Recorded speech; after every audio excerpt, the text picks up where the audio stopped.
All right. Hello, everyone. Welcome to Front Porch Radio. My name is Julie Wilder, and I just spent a really relaxing weekend at the hostel in the forest in Georgia, and I didn't even have my phone on for like 3 whole days. And then I turned it on, and I was like, look at that. So exciting out there.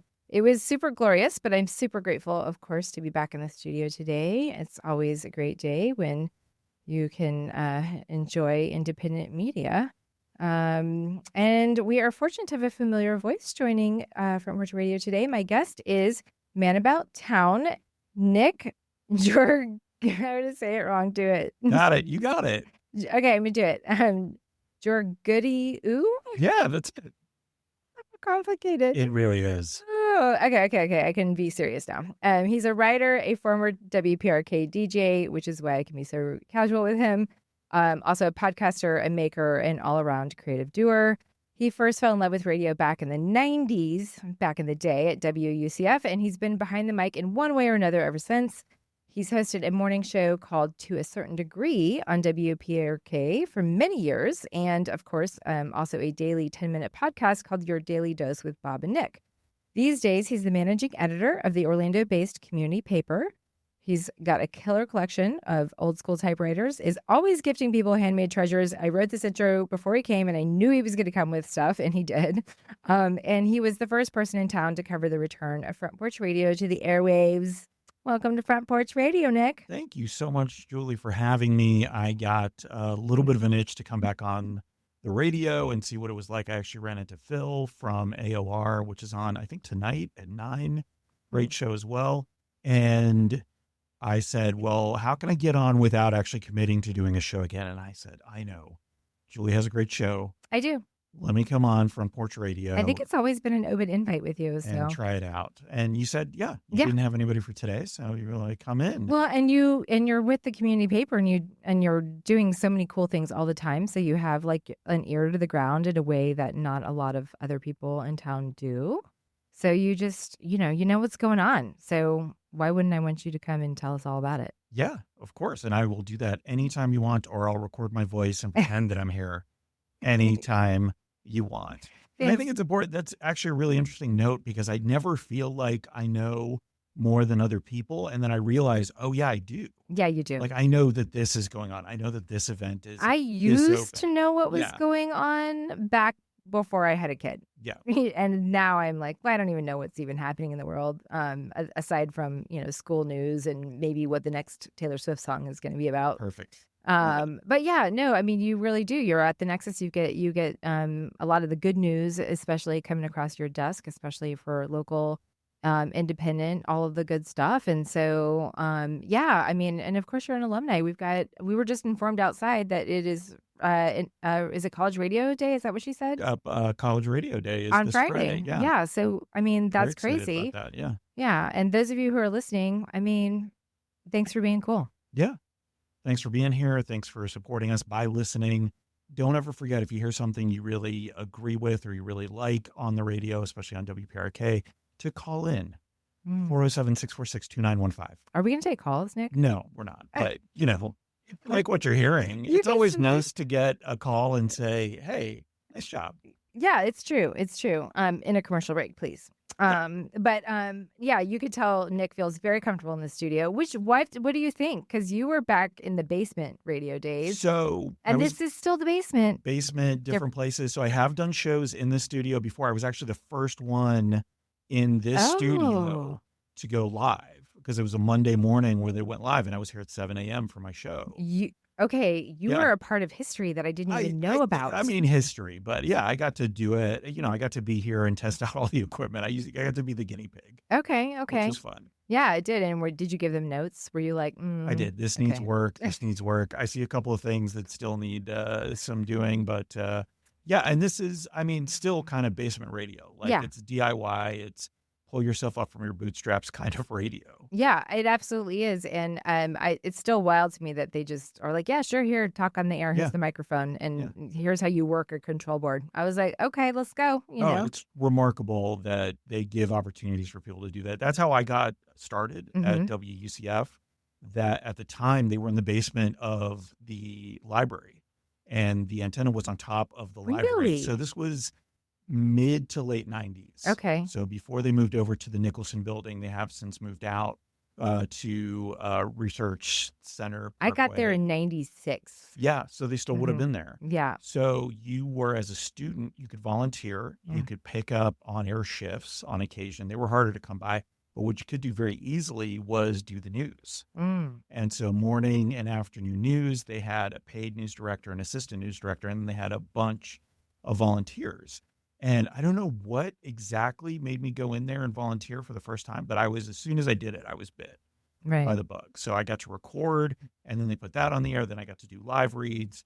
And then eventually I talked my way into doing live radio Yeah. and doing late nights. And I loved the late nights over there. It was all acid jazz. I could do some really wild Of stuff. course. Yeah. And so it was a lot of fun. Yeah. And so, and there begins. I mean, what was your major at UCF? So I went in to do math. Okay. And I think what happened was I got to a I'm learning pretty so much about you, Nick. high level math class. And I was like, all it was doing was proving all the stuff that we'd already done. And I was Okay. like, this is boring.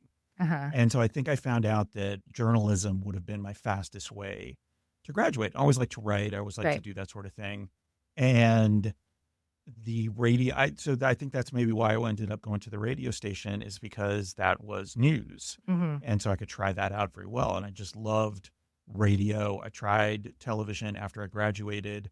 At the time, Central Florida News 13. It's now Spectrum 13. And it's a great station, great culture, great people. It wasn't a fit for me. Right. So I ended up in the ad agency world for a while, worked at Rollins for a while, and did a bunch of odd jobs during the pandemic, and then ended up as managing editor and part owner of the community paper. Right.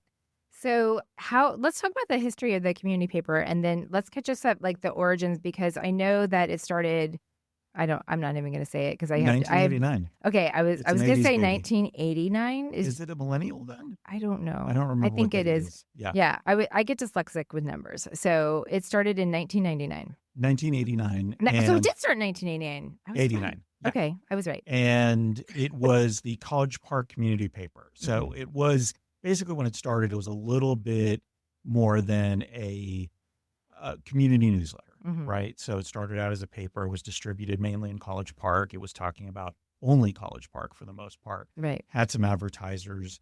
And then my original partner, Debbie Gunter, bought it in 2010. Okay. And she was a realtor, so it kind of tied into what she was doing, but she expanded it out really in terms of like really nice newsprint, color photos, all of that stuff. And at some point, I think around 2016, tried to add a second publication to Downtown. Mm-hmm. So I remember the that. Downtown community paper and the College Park community paper.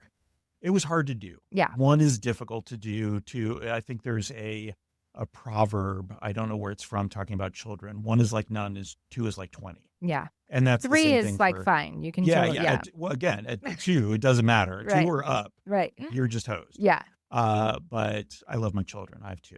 Right. If they're listening, they're not listening. They're not listening to you, Nick. But so what we did was we combined them, and then we started covering Downtown and College Park, and that's since expanded out to now in 2025, where we cover and distribute in Winter Park, Dr. Phillips, Packing District, Soto, Audubon, Curry Ford West. We try to do like maybe 2 to 4 miles from, if you put a pin in Downtown, like outward from there, maybe a little bit farther, because I can't remember how. And they're all in Park one is. now, but different. Yeah, it's only one, and you can pick it up in one of 500 locations around town. Mhm. We distribute to doctors' offices, Publixes. I can't remember if that's the plural of Publix. Publi? Is it 2 Publixes? I don't know. Okay. Gosh. don't Waiting think- for my dad jokes to land at some point. They Sorry. might. No. So Publix, YMCA, pretty much every coffee shop in town. You can pick it up for free. We do subscriptions as well, or you could read it online and check out the social medias. And so one of the things that I've really loved about the community paper the whole time was that, there's a bunch of different publications in town, and rightly so we need to cover some of the tougher topics. But I always felt like the tougher topics were overshadowing the good news that was going on. And that's kind of like the whole underlining philosophy of the community paper, is to just be highlighting like what's good in the neighborhood. Has been from the beginning. So Mhm. since 1989, the tagline has pretty much been good news happens here, no crime, no politics, not necessarily an escape from what's going on. Mhm. It's a complementary, I think, to what's going on, whether that's the Weekly, the Sentinel, WKMG, Central Florida Public Media. We work and we try to work with all of these organizations, and I can talk a little bit about the News Collaborative of Central Florida as well, because that was something where we designed it out very specifically to work together on one topic this year. So I can talk a little bit Yeah, about that talk too. about it right now. Can we talk But about it right I now? mean, just good news in general. Okay. Like Okay. I think we complement other organizations and other outlets, I think, very well Oh, in that yeah. regard. So yeah, so last year, Central Florida Public Media, formerly WMFE, the Oviedo Community News, and the Central Florida Foundation got together and they said, let's just get a meeting together of local outlets, hmm whether that's television, print, radio, whatever, and kind of come together and just talk a little bit about some of the issues. Are we all having some of the same issues, or some of the same challenges? Maybe find ways to work together. So that kind of formalized over the course of the last year, and especially at the beginning of this year with the News Collaborative of Central Florida. And again, because of the leadership of these great organizations and the people there, we were able to do this. But what we decided at the beginning of the year was to tackle one topic, and between all the organizations who were participating, actually share content. So we weren't all just doing the same thing and chasing down the same leads. So if somebody published something, then I could also publish it. hmm And then I didn't have to send out, I could save time and effort and resources and cover something else that was going on the same topic. We actually chose to do, it was basically essentially the unhoused population and the camping ban, Okay. because that was going into effect on January 1st. I don't know if you remember everything about the camping ban, but it was If I don't, other people might not. October of last year of 2024. For the first part of it went into effect where it said that you can't camp on state or local property, state or city property. And then on January 1st, what happened was people could complain about it or put in some sort of notice to the city or the municipality, hey, somebody's over here camping. And if they didn't do something about it within, I want to say 3 days, they could sue the city. So the city could be on the hook for legal fees, lawsuits, et cetera, hmm just because they didn't do anything about this unhoused person that was in a particular area. Okay, so they're now motivated in more ways Right. to So what the collaborative was thinking is that this is going to lead to more arrests. This is going to lead to a lot more litigation. What is it? Well, we didn't know. We right. thought There was that's what was speculation, gonna of happen. course. Yeah.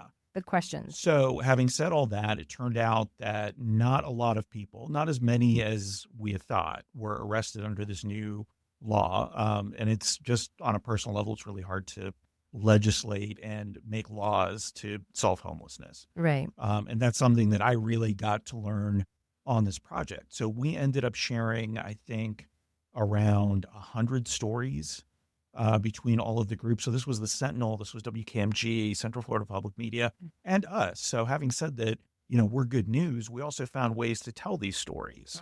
So we talked about and we helped cover the point in time count, which I didn't even know about. What is a point in time? This is an organization does a count of all the homeless people once a year. That's how we know Okay. or hope to know Right. how many homeless people are on the street or unhoused people are on the street at any given time. It's only done once a year, and it's, they literally go out with volunteers, nobody from the media, because they don't want to scare people, Right. and do that. And, was this year lower because people were afraid of getting caught up in this it happens in January. hmm So was this year lower because of everything that was going on with the new law?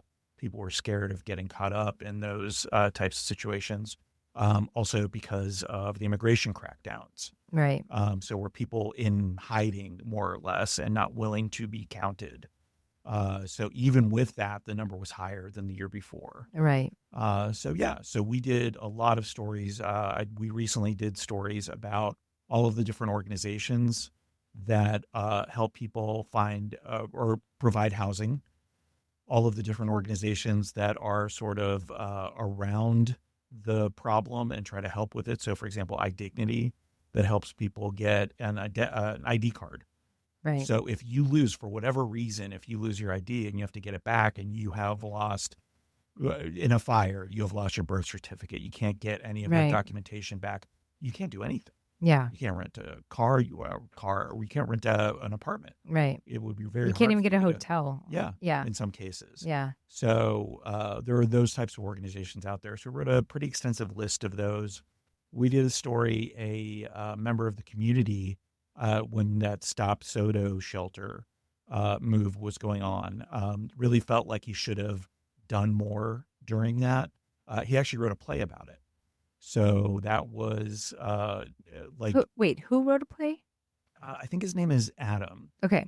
And he wrote a play about, in reaction to his neighbors really coming together and stopping the creation of a shelter in the South Downtown area. Right.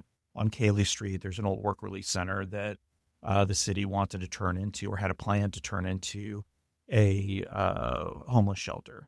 I think I just see Mayor Demings saying something about using that for ICE. Yeah, the jail is Detention apparently instead. the jail is apparently full, and so they're talking about that.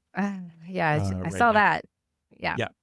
So, and there was also another organization that started, which is Support Orlando Shelters, which I think also former DJ here, Lee Perry, is part of. Lee And Perry so- does amazing things Yeah. in this town. Exactly. Yeah. And so we wrote a story about that. So the playwright, I apologize, I can't remember his That's name okay. off the top of my head, but is part of that organization. His play will be put up at the Audubon Park Church next month in November. Ooh, that's a sweet little Yeah. community spot in my neighborhood. Yeah.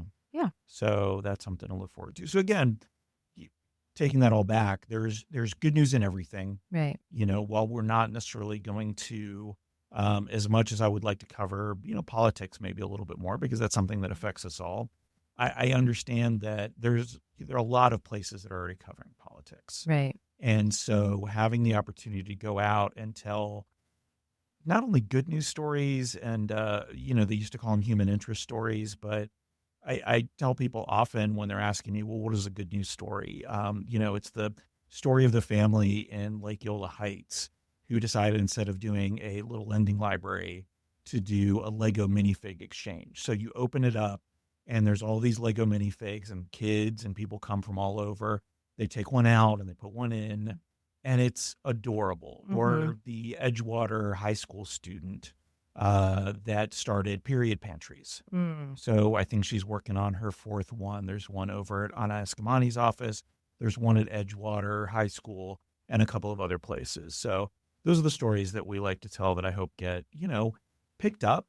For the most part, I know the stories on social media that really do well are the openings and closings and stuff like that. But Right. as much as possible, we keep telling these stories and hopefully get not necessarily attention for these people, but get it out there that there's really amazing things happening. Well, yeah. I mean, so much of it adds to the I don't know, it's just the quirkiness of the The community. tapestry. Yeah, the tapestry of the community, the quirkiness of it, it's kind of like a Who's Got Talent, but for local Orlando's people. Got Talent. Yeah. Orlando's Got Talent. I always cry when somebody gets the golden buzzer, and so it's really cool to be, even if you don't know somebody, to be like, man, look at them go, look at what they did, or what amazing idea that they followed through on. Yeah. Because it is a big deal, I mean, your publication was one of the only ones that covered Spiral Circle, when I took that over, and then when we turned 50, Anniversary, yep. you know what I'm saying? And so it seems like that turning 50 for a bookstore, that should be bigger news. You would think even the Sentinel would want to cover that, but with resources strapped and them maybe feeling that they need to prioritize some of the more I don't know, the heavy hitting news, right? Yeah, I think there is some of that. I think there is. And again, I think that's why, I talk about us complementing each other in that way. Exactly. And, on a personal level, as someone who is Gen X and would probably look at all of this in a cynical and maybe even nihilistic point of view, it's very therapeutic for me to look at Right. this as a good news thing. So I have an amazing team Yeah. that I get to assign these stories to, that, and letting go a little bit of the way I would cover it and see the stuff that they bring back is just really remarkable. Well, one of the things that's interesting to me is that because I've been looking at as you know, this show we talk about politics a lot, or social justice, or whatever. As well you should. And it's one of the things that I've done for a long time, and you would think I would be a little bit more. I mean, I'm not happy about a lot of things that are going on, and I've consistently, like you, been trying to keep an eye on what Mr. Rogers would call, looking for the helpers. We talk about that a lot. The helpers, the healers, the heretics. And so, like my last show, when everybody was, going on and on about the Charlie Kirk thing, I was like, you know what? I don't feel like I need to talk about that. I feel like it's been saturated enough on the airwaves. And so I was like, there's 3 really cool international stories that are, showing people progress and, the people kind of winning over some of this crazy authoritarian movement that's going on.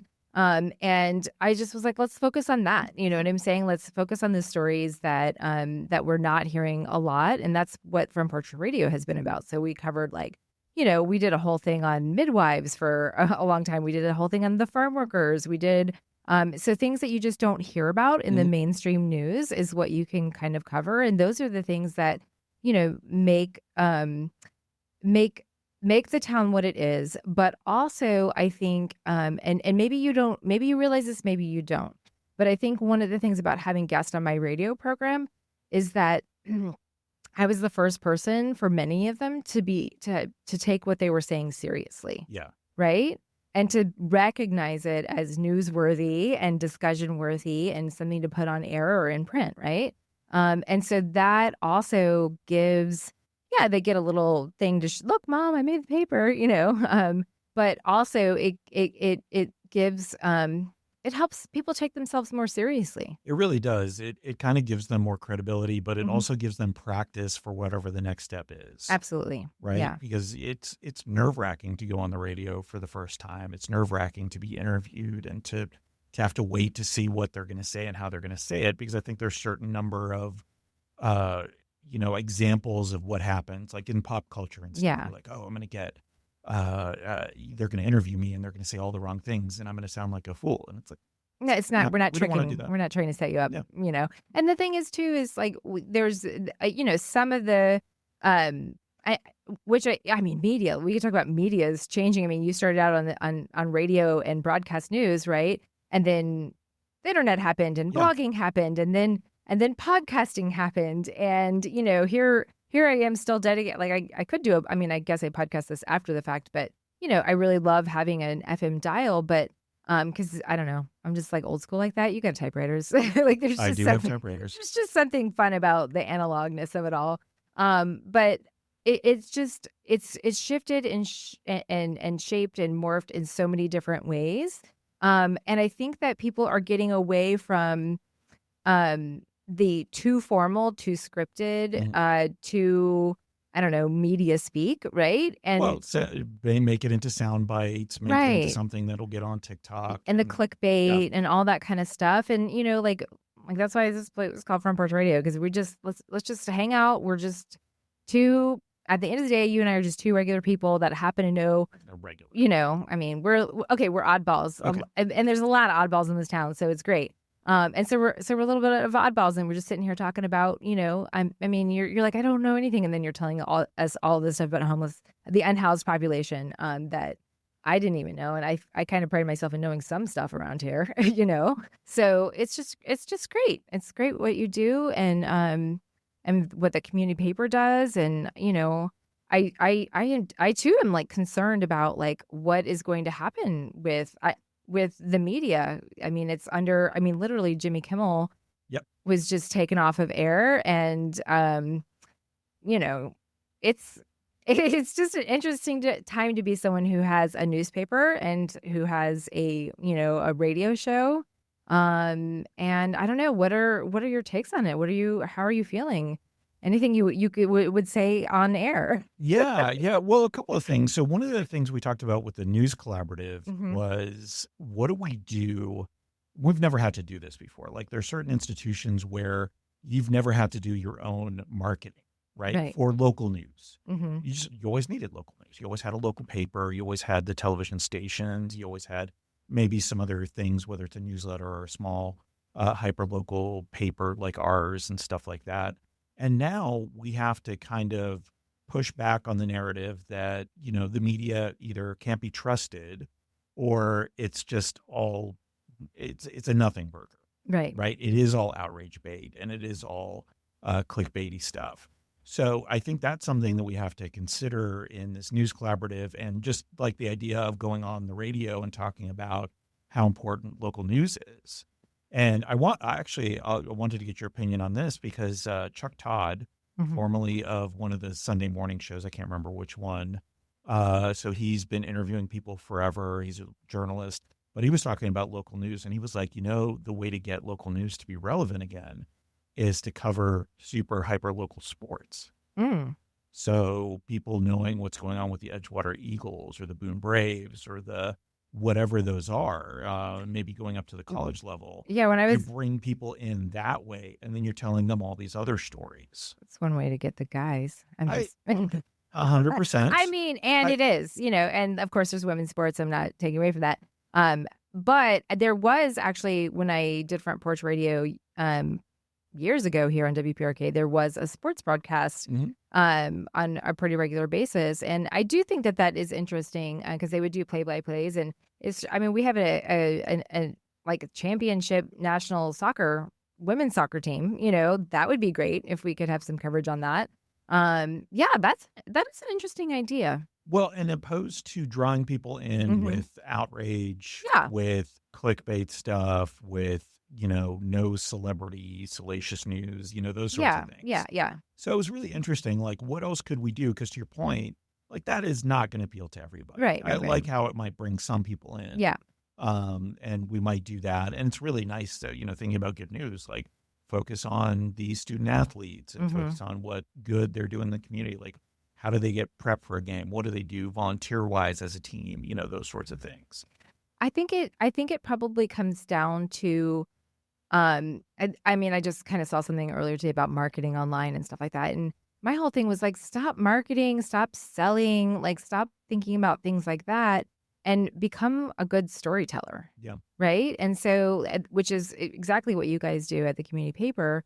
But yeah, like it is like actually it starts with being curious, and asking questions and just allowing people to, like, I learned so much about you today. Like, I didn't know you were a math major. Like, you know what I'm saying? And like, throughout my entire adult career, I have always come back to this hour that I do on the radio is the personally most influential hour of the week, because I am just talking to someone. I mean, it could just be like, bring the dinner party back, start like invite people over for dinner again, which, Chris, I have you on my list of people to call. There's a former employee of mine that like we keep trying to have dinner together.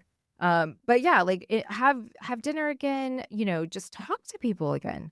I think we should just have radio shows, because I've always felt like I've done podcasts, I've done Yeah. dedicated podcasts. You go into a room and you're recording, and that's good. Mm-hmm. But on the radio, when you're being broadcast out, you are so much more present. Yeah. You are so much more, like, I feel like I sound way smarter than I am right now being on this show. I think partly because that's you, because you bring out the best in people. But I think it's partly because it's radio, it's broadcast. I am 100% present. I'm active listening. Right. I have headphones on so I can hear you Yes. very well. Yeah. And this And- is oriented to just like Yeah. you and I are paying attention. Like I'm not even, there's no coffee maker to Not go touching my distract phone. me. Yeah, Exactly. because that would be not only rude, but it's just bad radio. Right. Yeah. Yeah. I and mean, bad television and bad manners. and bad for that manners. matters. Yeah. No, yeah. I mean, but not everybody has access to radio. Although this is it's a student run, but a lot of citizen DJs here at WPRK. You should be listening to PRK all the time, every day. It is listen all the time, tune in, because you're going to hear custom curated music from like real people. Like that's not really a thing out in most radio world. today. So this is actually like a treasure in that way. But like, I wish that there was something more, even more accessible that people could do. I guess things like, I've seen the trend. I mean, obviously we've got Pachacucha, and we've got like the local TED Talks, and there's like little thing, like there's even like, I heard that there was like a way that people would make PowerPoint presentations of like of their friend at a dating like thing, Oh, where they would nice. be like, my friend, Oh, I like that idea. so like, That's not embarrassing. yeah, it's not embarrassing at all. And so like, but it like, it's making it more fun and playful, and also like, people are having like professors are starting to like go to bars and give lectures on like some weird, relevant thing. Yeah. You know what I'm saying? So it's kind of like a little bit less formalized of ways of information sharing that's going. I don't know. This is not something I've thought of. We're Spitballing. spitballing right now. But Yeah. like, yeah, like these more like informal ways to have conversations in ways that aren't so stiff. They're more playful, because especially that's the one thing I love about the younger generation. They're all dressing up in costumes all of the time. They're having sing-alongs. They're doing pillow fights in public. You know what I'm saying? Like, they're just having some fun and being ridiculous and slightly absurd about things. And I think that really goes a long way, because I know, like, I don't know, our generation, we didn't play a lot. I mean, we were the last generation to play outside. We were the last generation to actually play outside. Yep. And then I don't know, when I got to be an adult, I was like, I wasn't very playful. Maybe I'm speaking for myself. I'm speaking for myself. But like, my play was like, okay, I'm going to open a business, and like, I guess I threw parties. I guess it's a form of play. But yeah, like, just like, I don't know, playing games, even like invite people over for games, invite people over for dinner. Like, we just got out of the habit, especially with the pandemic. Try to reconnect. And, one piece of advice that I got that I am trying to do better at is never have lunch alone. Right? Like, if you're, and sometimes you have to. Right, of course, of course. We went to print today, so I was having lunch in front of my computer, trying to make sure that we have the fewest number of typos that we've ever had, and fingers crossed on that. But sometimes, you just need to get out of your head. You need to get out of your comfort zone a little bit, even if that comfort zone is, the getting out of it is just going with someone you're comfortable with for lunch. I'm not saying invite a stranger out. I'm not saying go to some place you've never been to and try super spicy food if you hate super spicy food. Just go out and do that. Yeah. Contact one of us. Yeah. On my Facebook profile, it says, let's have tea. Yeah. You know what I'm saying? Like, that's just, what it's about. Like, let's all just hang out and like, hey, what's up? So great segue, because I did have a question for you as a community builder yourself. Okay. Right. So we're the community paper. And while we've done some focus groups and some online surveys and stuff like that to see what people want. Right. What I was really thinking of doing is finding a couple of places that I can go to and just set up shop and say, hey, come in, I'll buy you a tea, I'll buy you a beverage, probably not an adult beverage, but something along those lines. And tell me what you like about the paper, what you don't like about the paper, a story, like what you think we should cover. And I know you get, when you do this, when you just invite strangers, it can be something weird. It can be something that we're probably not going to cover. It's something, that maybe doesn't fall into that good news category, which the community paper moves towards. But it could be magic. Like, it could be something that we never thought of. I could meet people who want to write for the paper. Whenever we do events, I almost always find somebody who might be interested in writing for the paper. Yeah. Which is wonderful, because while we do pay, we can't pay as much as I would like. And I think but we try to cover at least expenses and stuff like that, and try to show our Yeah, but community sourced. I mean, you need a diversity of lenses, So as someone who's built community multiple times in multiple places, like, what do you think about that idea? Are there pitfalls that I should be thinking of? Are there places that you think I should go? How would you start that process? Because I know with Spiral Circle, that would be potentially like a really good place to for one of these get-togethers. Okay. So one of the tactics that we used, strategies. So I was part of a group of people that started the Orlando Local First Yeah. movement. And one of the things that we were doing as we were kind of trying to build out what that looked like is we were realizing that there was like a process of engagement that people go through. And usually, of course, it's passive, like they just want to be entertained. So we threw parties, and we had selfie things so that people could feel like they would have a touch point with us, right? And so that they were also, getting their photo taken because everybody loves a selfie. So there was like this process of engagement that we went through. That was, for us, it was circled around creating pride of place. Mm-hmm. And so we would, it was like what I love about Orlando was the selfie thing they would write on a chalkboard or something like that. And actually steal that idea because, I love it. you can I do write that, down. have the community, maybe the paper like as the backdrop or whatever, and like maybe make it, instead of a formal survey, make it a fun thing where they can Yeah. draw on a chalkboard and hold it up. And then now this is, you do pop-ups around town.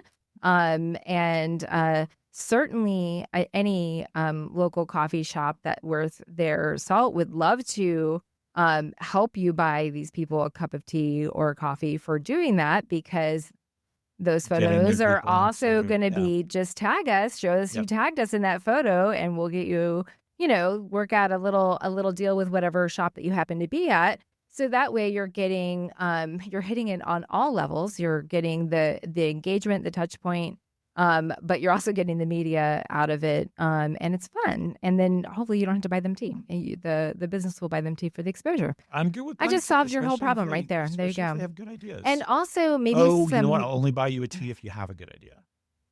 No, you can't I do know, I'm that. kidding. You can't I'm do that. You have to totally give joking. everyone a trophy. Haven't you 100%. understood this I- next I generation? love Everybody all the gets an A for generations. effort. Yep. Well, and then also, if you like this idea in the community, then they vote on it on the picture. Mhm. If you want to hear more about that, make sure that you give it the thumbs up, and we'll make sure that we cover it. Yeah. And because almost everything you can cover with a positive slant or with a good news slant.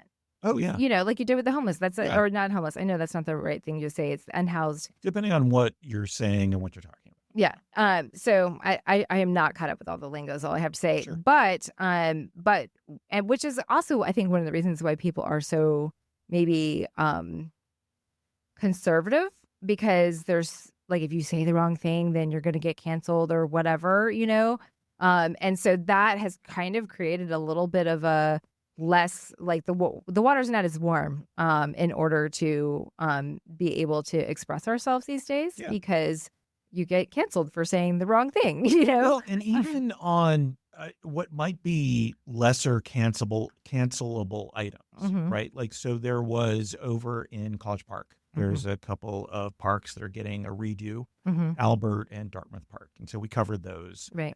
And one of the things about Albert Park was it had this gorgeous, beautiful oak up until the year 2020. So it's kind of over it, gave shade. There was a gazebo there. It was wonderful. A lot of people got married. A lot of people took photos. A lot of people remember it because it's been there forever. Yeah. I think even before it was a park. Obviously before it was a park. It became a park because of that tree. 2020 rolls around and no particular bad storm, no hurricane, just tumps over. It's time. And it was still alive. So they just cut off the part that was in the street. And now it's this tumped over tree that they had to fence it off so people wouldn't climb on it. But it's taking up a lot of what I would say is the prime real estate. I don't want to sound too cold about it. Right. Because again, this is a beloved tree. And when people were talking about it, so they took it out finally this year. They're redoing the park. It's going to be perfect for all of the businesses that are around there. It's much more open to hosting events. There's a lot more seating. They are going to put in more trees. They actually, and I thought this was really, nice, is they took the Department of Parks and Family, I think that's the name of it, for the city, actually took 100 acorns and cultivated them into saplings and are giving them away from this tree. See, so generational goodness. Yeah. But having said all that, somebody posted about it in such a way, and on a personal level, I think this is a good idea. Right. I think this is good for the businesses. I think this is good for that main street of Edgewater.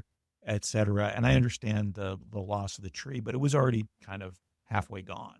Right. Somebody posted about that on Facebook, and I didn't feel like I could say anything positive about the change. They posted in such a way that it was, can you believe they're doing this? And most of the people who are reacting were on the same page because Yeah. a lot of the algorithm is about outrage and Right. et People cetera, et jump on cetera. it. Yeah. So, yeah, so I think there are even times like that. It was the first time for me in a long time, not that I engage that much on social media, I mainly use it for work, that I really felt like, oh, this has affected me in a lot of other ways. Like I'm not going to jump on and talk about the latest celebrity gossip. I'm not going to jump on and talk about and defend someone who is indefensible for sure. Right. But maybe I also don't engage when people are talking about something that's relatively innocuous. Right. You Right. can have strong feelings about the tree, and that's fine. But you know, I didn't feel comfortable with it, and I was a little surprised by that. Yeah. I mean, I think anybody who especially has, I mean, there's a responsibility. You personally is hard to separate from you from the paper, right? And so there's a line there that you have to be mindful of. And then there's also like, how much bandwidth do I want to give to any particular issue or whatever? But I have always taken the approach that I love it when people speak up either which way, because I'm like, well, that's just an opportunity also for other people to speak up and say other things, you know, and then it becomes a discussion instead of a silo. But of course, a lot of people, you know, we're exhausted. We don't want to be fighting online with trolls and whatnot. But I think that goes back to one of the skills that I've learned recently. I mean, it's taken me 40 years to get around to learning this skill. The art of validating people. And I didn't understand it at all. It took me like a year to fully comprehend like what validation was. I mean, I've done it in different ways, but I'm like, but what if the person's really insane and what they're saying is totally bonkers? You know, how could you validate that? You know, but it's all about like, in that instance, it would be like, man, I really see how much you care about this tree. And I love that for you. And, you know, I can tell you that, you know, from what I observed of this situation, like, you know, like the tree had its day and they planted these gorgeous acorns, and sometimes it just be like that, you know? And like I do know that there's going to be, you know, cool things that happen for the business or whatever. But I think if people feel, I think that's why I'm, you know, I think you've heard me be controversial plenty of times, but I do it in a way that I think gives the other person dignity. Yeah. And allow, like, I totally understand. Like, I mean, I grew up in a conservative household, so I totally understand people who have a different point of view than I do. And I see a lot of times where it's coming from, even if I don't agree with some of the outcomes or whatever, but being able to like at least validate their experience goes a really, really long way. And I was actually just like listing in my head, like, things I've taught my daughter intentionally, like think about how to give a good compliment, how to validate someone was there was like a third thing that I can't remember right now. But I think that goes to like both, you know, what I do at least part-time on this show and what you guys do full-time at the community paper. It's just people want to be noticed and they want to be validated. And I think that especially the stories that you guys are doing at the community paper, you're noticing and you're validating like good ideas, and people notice you noticing and validating those good ideas. And then they're like, maybe I want to do something. How do people get on your radar in terms of like how, if somebody was like, hey, I did this really cool thing and I want to get in the paper, like what's the way for them to get your attention? Yeah, a lot of it is conversations. A lot of it builds on the conversations that we're having, the interviews that we're having with people. Hey, want to talk to you about the new coffee shop you're opening up in Ivanhoe Village. And while I'm there, I say, oh, I'm with the community paper. And then I find out somebody else is doing something down the road. You know, Instagram is remarkably a place where I come up with a lot of story ideas and just looking for opportunities to talk to somebody and hopefully reach out. Like one of the things I want to do this week is go over to Drunken Monkey because one of my favorite coffee shops in town, been going there for years. And one of the people who's worked there for almost since the beginning, I think, just bought it. Oh, wow. And so she's taking it over. That's So I crazy. want to talk to her I about remember that. when that opened. Yeah, I want to talk to her about that. The old KFC turning into a coffee shop. Yeah, it was fantastic. That is a great story. Yeah. Yeah. And so, a lot of it is that, and a lot of it is just looking for trends. What I try not to do is when I'm reading other publications, just going like, oh, we should do a story about that as well. Right. I really want to come up with a different version of the same story, like one that I'm proud of. It was a big story at the time. I can't remember how many years ago this was, but Pizza Bruno was moving to College Park. They just announced that he was going to open up shop in College Park. Everybody covered it. And I was like, well, you know what? If 2 or 3 of the other places in town cover it, then should we also? And in that case, it was like 7 or 8 or 9 or 10. Right. Pizza Bruno, amazing food, and understandably that it would be covered whenever he was moving. So I ended up pitching and getting to do a cover story about all of the pizza ovens along Edgewater Drive where he was moving to. So I got to meet the person who was doing pizza in the tandoori oven, and I got to meet, the wood-fired oven versus the electric oven, and I got to learn so much about nuance, complexity. Yeah, there was a little bit more about it, and the skill and the craft. Yeah. Yeah. And I think that's the storytelling I'm talking about. That's the storytelling aspect of it, but I hope that's what we bring to the table too when we're talking about these things. I don't want to necessarily break the news. While that's important, that would be a great, boost to our social media and stuff like that. I'd rather talk to them 3 months in and say, okay, so how's it going? Yeah. Right? Like, I know you opened and everybody covered you. Yeah, honestly, please do not write about the restaurant until I'm open for 3 months. Like, you know what I'm saying? Because hey, I'm still trying to figure things out. I don't want to embarrass myself in front of everybody. That was actually a story that we did, was about how people are doing more soft openings. Right. More restaurants are doing soft openings and holding on to their grand opening until they know that it's the right time. Yeah. Most recently, Sparrow did that. A lot of places. Yeah, let me work out the kinks, man. Sushi Saint went a year before doing their grand opening because they wanted to figure it all out. Yeah. Yeah. Yeah, that makes a whole lot of sense to me. Yeah. So just kind of being out there and being known. I know one of the things that I know I wish other people would do for me that I do for other people is sometimes when I see something noteworthy, I'll try to tag somebody in the media or something like that, or send it over or something I don't do it all the time, but if something really special pops up, just kind of be the wing person for your friend, because a lot of times if it comes from that person, it's just feels like shameless self-promotion, which it is. And there's time and place for it. But oftentimes if somebody else is like, hey, I saw this cool thing, then it becomes more interesting. The thing you're doing is probably more interesting than you think it is. And while we can't cover everything, there are certain things, and I hate saying no, but there's certain things that we don't cover. Of course. Part of it is our coverage area. Something's happening at UCF. Unless there's a tie-in to the downtown community that we cover, I'm probably not going to cover that or something along those lines. Yeah. But there are more times than not, I'm going to say yes, or I'm going to find a way to cover that. Yeah. That makes sense for us and our audience. Yeah. No, it makes sense. If you guys are just tuning in, you're listening to Front Porch Radio on WPRK. My name is Julie Wilder. We are on air from 4 to 5 every Monday. And my guest today is Nick Georgoudiou. Did I say it right? Yeah. Georgoudiou. Georgoudiou. Nice Greek last name. It is a beautiful Greek last name, and it is absolutely beautiful to look at, and a little bit hard for my I don't know, all of my things to pull together to say it. Yeah. But just an incredible person, who's been in journalism and media for a very, very long time in Central Florida, and who probably knows, somebody who knows somebody everywhere.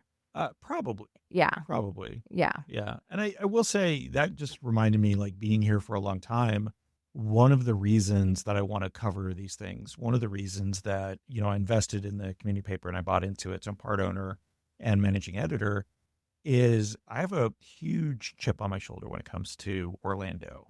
So I grew up in Ormond Beach. I moved to Orlando in 94, 95. So I've been here for about 30 years, more than half my life. And I lived through late 90s and early 2000s, a lot of people leaving. Yeah. A lot of people leaving because they My couldn't entire do, friend crew went to yeah, San Francisco. yeah, because they couldn't do the creative thing, because they couldn't do the technology thing, because they couldn't do the food thing that they wanted to do here. Well, and also because there weren't people investing in that kind of talent. Right. Yeah. No, absolutely. So there was a big issue, and I get it on some Mhm. level, but there was still part of me that was hurt by that. Yeah. And there was still part of me that took it personally. hmm And so me doing all this storytelling about what's going on and the cool people of Orlando and the restaurants, the people, the shops, everything else, the businesses, that is part of this thing that I'm never going to get off my shoulder, or this chip on my shoulder about Orlando being cool. hmm Um, and so at least I'm doing it in a positive way. Yeah. I'm not like yelling at people. Well, and Orlando has gotten cool. I mean, let's face it. I mean, we're definitely, the food scene is night and day what it was back So then, right? much. Oh my God, so much good. But then I think about the Fat and Jazzy and the Sapphire Supper Club and There are things I Yab miss. Yum, There and are I'm like, things I miss, man, for those sure. things, those places were great, you know. But then we have other new cool places, Yeah. and so of course, everything changes and transforms as it would and as it should. But I think that in a lot of ways, Orlando has moved in the right direction. Yeah. In terms of, I don't know, the people here, because going back to my process of engagement thing that we were talking about, it was the part of it was like all these people were like, "This is cool, but I'm leaving," Yeah. And then there did become a time where people were like, "You know what? This is actually cool, and I think I'm going to stick around and see what I can do to contribute." And I think that was like a really pivotal turning point. And I'll say it wasn't by accident. It was a very strategic design by myself, a couple of the people who I was collaborating with at the time, and a lot of people in the food movement. Were very intentional about like basically building up a base of encouragement for those things to take root and for Mhm. people to feel like they weren't so alone to do it here. So yeah.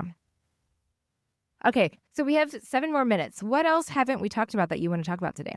So a couple of things. We have and I would love to get your opinion on this. So we have an amazing cover story for October with a local. We've been calling her a historian. She's not technically a historian by trade, Okay. by education, but she started to do her own paranormal investigations. Interesting. Ghost Story Girl is her handle on social media. Her name is Ashley Pound. She's really cool.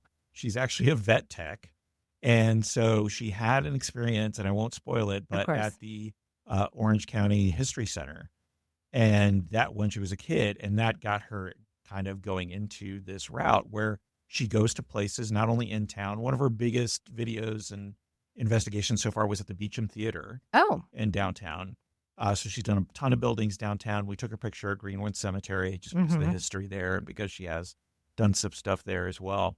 And yeah, it was just exciting to do something like that, like have somebody like that and talk about her. And she was, as we talked about earlier, kind of this person was like, "You want to talk about me? Like, are you sure?" Yes, Yes. you're amazing.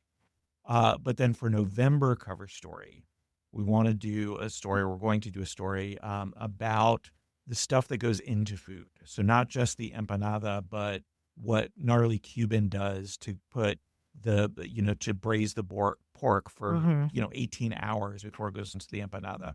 Or Unigirl, what they do with the filling that goes into the onigiri or unigiri, however you pronounce that. And desserts when it comes to like the apple filling and the apple pie. The craft. What Seven Bites does. Look at with you. filling. So we want to get, and I want to see if there's anybody you want to recommend Mhm. that does just the filling of the thing, whether that's in a sandwich or an empanada or a burrito or a whatever, that you think they do it so well that we should go talk to them. Okay, I'll have to think. I'll have to. Yeah, please. And if anybody is listening Yeah. and wants to comment on that as well, you can go to yourcommunitypaper.com and there's ways to get in touch with us there. On social media, it's Community Paper Orlando. I'm very active on Instagram and Facebook, so you can contact us there and tell us a little bit about what your best fillings are in town. Yeah, basically, if you're like, he should cover this, or Yeah. me even, whatever Yeah, it is, like, please. tell us, I you might know, say like, no. I might. yeah, It's just we very are rare. both very good at saying no, Yeah. or yeah, I'll file that away for later, or, you know, sometimes the stars just have to align. So don't allow the fear of being turned down stop you. Because you're going to feel good about having made a recommendation. Yeah. And like everybody should know about it. We should all be like raving fans of something. And take that ravingness to the paper or to the radio and see if it can get a bigger audience. Take your ravingness. Yeah. I think that should be our tagline from now on. I'm into it. Okay. And I really think you should do the whole pop up at the store idea because I think that is just a great way to bring engagement and also do marketing for the paper at the same time. Like, let people know that it we're worked here. for us. Look at how cool Orlando is now. I'm just saying, you know. I 100%. It was- That's why I ask you for It was advice. everything we did, of course. That's why I ask you for advice, Julie. Oh man. Okay, so community paper is amazing. Independent media in general is going through some interesting times.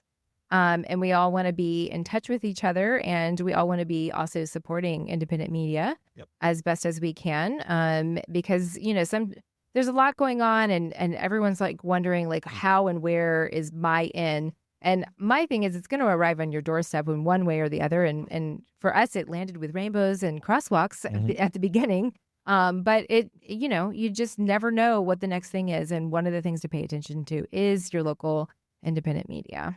And there's very easy ways. So I just had an interview with Steve Mort, who's the executive director and host of Newsnight on WUCF. And I didn't realize this. They have something called WUCF Passport, which is $60 for the year. And you get access to streaming not only their content, but all of PBS's content. Oh. So very easy way to support WUCF. They need your support. Same for Central Florida Public Media right now because of all the funding cuts. Yeah.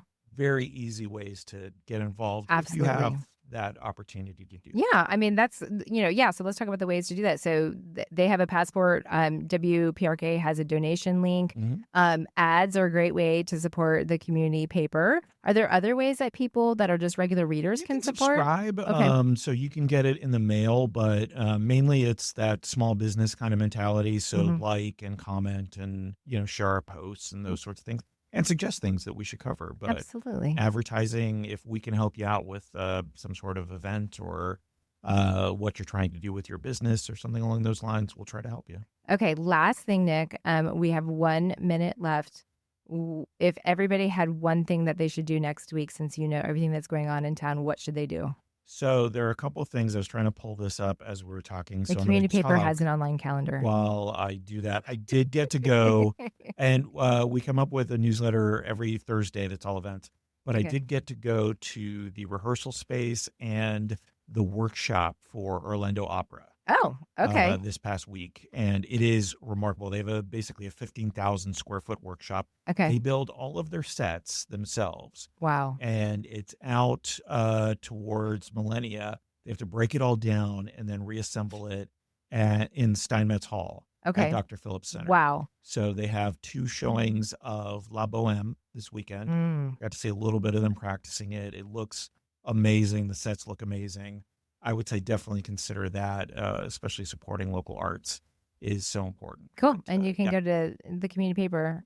What is the website again? yourcommunitypaper.com. And you can find all the details there. Yep. Thanks, Nick. Thank you. It's always a pleasure. It flew by. It did. You're a delight to talk to. You are too. Aw. Well, yeah. It's fun when people can get together and just talk.